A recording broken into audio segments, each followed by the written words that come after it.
안녕하세요. 밀리터리 미니어처 매니아 스트림입니다.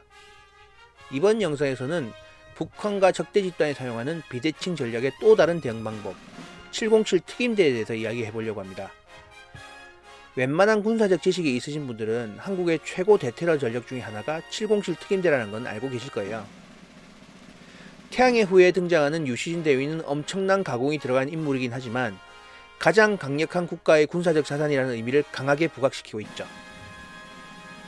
한국에 알려진 특수부대는 특수부대 모태인 특전사, 북파공작원, 경찰 특공대, 해군 UDT 실과 같이 707 특임대도 잘 알려져 있어요. 한국의 707 특임대는 존재에 비해서 활동은 거의 알려져 있지 않은데요. 아마도 활동이 없다는 것보다는 활동에 대해서 비밀로 붙이고 있다는 게 맞을 것 같아요. 이에 비해서 아덴만 여명작전 이후 지속적으로 언론에 해군 UDT-실이 공개되고 있는 것과는 차이가 있어 보여요. 공교롭게도 미국도 위상이 비슷한데요. 미국의 실을 모태로 두고 빈 라덴 사살 작전을 주도한 데브그루 팀의 활동과 내용은 많이 알려져 있지만 정말 가장 강력한 전력으로 평가받는 델타포스에는 작전 내용도 팀의 구성도 잘 알려져 있지 않은 것과 비슷해요. 미국의 실팀은 군 당국의 홍보라기보다는 실팀의 자유로운 분위기 때문에 정보가 흘러나가는 점에서 우리와 다른 것이라고 하겠네요.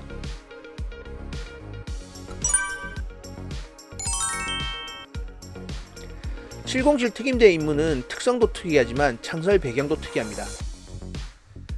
대한민국 국군의 주요 특수임무 전투부대는 대부분 북한과의 전투를 상징해서 만들어진 부대예요. UDT, 특전사, 해병수색대 등이 다 그렇죠. 하지만 707의 창설 배경은 북한이 아닌 또 다른 대한민국 군인을 대상으로 하는 부대로 시작했죠. 전두환, 노태우 등의 군인들이 일으켰던 1979년 12.12 쿠데타에서 서울 시내에 위치하던 강력한 부대인 특전사를 쿠데타군이 공격해서 당시 특전사령관을 체포해버립니다. 당시 12.12 군사반란의 주축이었던 노태우, 전두환이 가장 주축으로 삼았던 부대는 135 공수특전여단이었던 데 반해 특전사령관 정병주 소장은 당시 쿠데타 세력인 하나회에 속하지 않았던 상황이었죠. 특전사령관의 명령 없이 사조직에 의해 서울 근교의 특전사가 움직였지만 여전히 특전사령관의 존재는 위협적이었고 삼공수여단장은 직속사령관인 특전사령관의 체포를 시도합니다.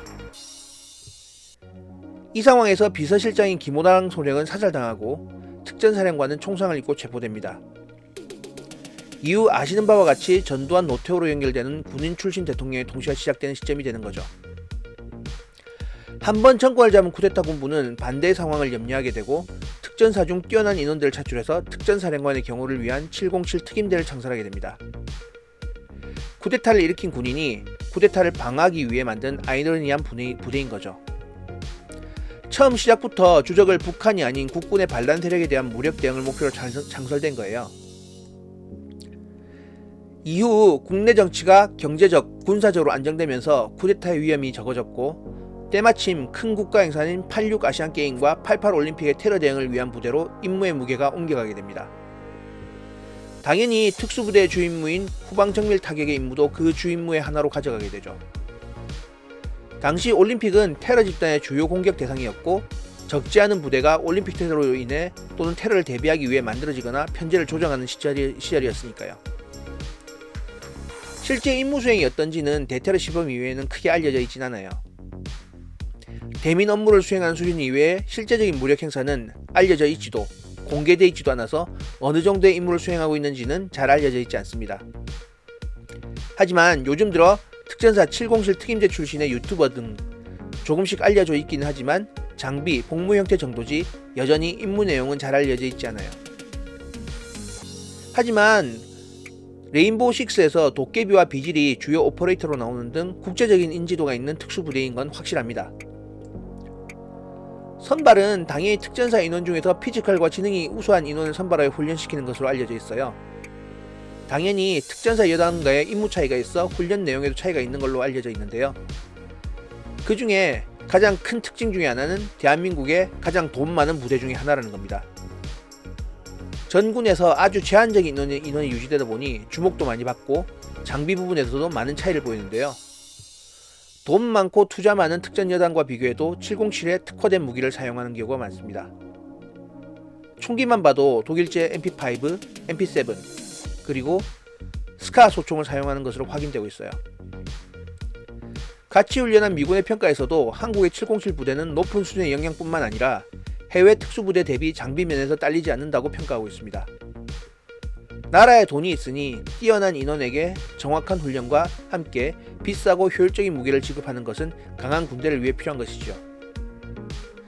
여기서 장비가 좋다고 빠진 군기 어쩌고 저쩌고 하지는 말아주셨으면 좋겠습니다. 아무리 군기가 들어서 강력한 훈련을 받는다고 해도 야시경, 방탄조끼, 통신장비, 조준장비의 있고 없고의 차이는 훈련으로 극복되는 문제가 아니니까요. 대중에 알려진 바로는 대테러 시범으로 인해서 707 부대는 대테러 온리 부대로 알려져 있는데 꼭 대테러만 하는 부대는 아닙니다. 엄청나게 비싼 돈을 투자해서 훈련시키고 무장시킨 부대이니 언제 생길지 모르는 테러만 대응하게 한다는 것은 말도 안 되는 거죠. 후방 및 전길밀 타격 임무 역시 주요 임무를 가지고 있는 엘리트 부대인 것이죠.